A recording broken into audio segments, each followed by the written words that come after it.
এরকম অনেক রোগ আছে যেখানে বাইরে থেকে ব্লাড ট্রান্সফিউশনের প্রয়োজন হয়।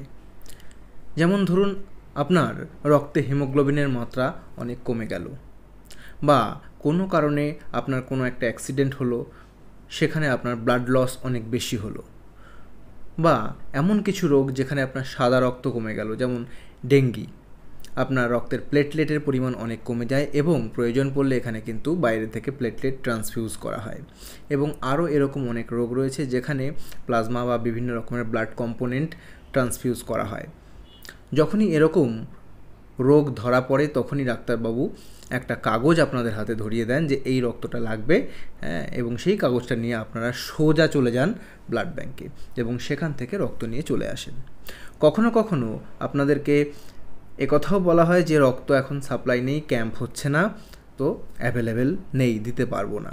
কখনো ভেবে দেখেছেন যে এই রক্ত কোথা থেকে আসছে, কিভাবে ব্লাড ব্যাঙ্ক এই রক্তগুলো পাচ্ছে? এগুলো কি কোনো ল্যাবরেটরিতে তৈরি হচ্ছে নাকি আকাশ থেকে পড়ছে? কখনো ভেবে দেখেছেন? দেখুন, রক্ত ল্যাবরেটরিতে তৈরি হয় না। রক্ত পেতে গেলে আপনাকে রক্ত ডোনেট করতে হবে, রক্ত দান করতে হবে। এরকম অনেক মানুষকে দেখেছি যে বিভিন্ন রকমের ব্লাড ডোনেশন ক্যাম্প হচ্ছে, কিন্তু সেখানে রক্ত দান করতে তার খুবই অনীহা। রক্ত দান করতে আপনারা চাইছেন না, এটা একদমই করবেন না। অনেকে হয়তো ভয় পাচ্ছেন যে আমার রক্তটা আমি দিয়ে দিলাম, এবারে আমার কি হবে, আমি তো দুর্বল হয়ে পড়ব। এরকম কিন্তু একদমই না।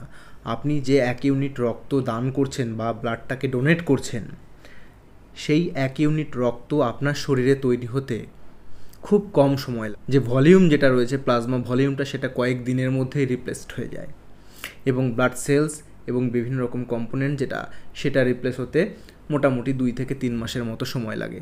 সুতরাং 3 মাসের মধ্যে কিন্তু আপনি একদম কমপ্লিটলি আপনার রক্তটা আপনি দান করলেন, আবার নতুন রক্ত আপনার তৈরি হয়ে যাবে।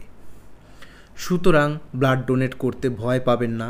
ব্লাড ডোনেট করুন, যাতে প্রয়োজনে অন্য পেশেন্টের সাথে সাথে আপনার ক্ষেত্রেও বা আপনার আত্মীয় পরিজনেরও কখনো রক্ত প্রয়োজন হলে ব্লাড ব্যাঙ্ক থেকে যাতে ফিরে আসতে না হয়। তার কারণ রক্ত ল্যাবরেটরিতে তৈরি হয় না।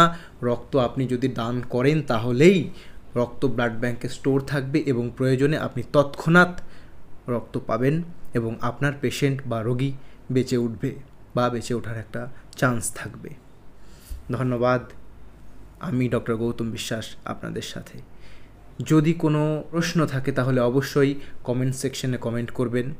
যদি নতুন কোনো টপিক সম্পর্কে জানতে চান অবশ্যই কমেন্ট সেকশনে কমেন্ট করবেন।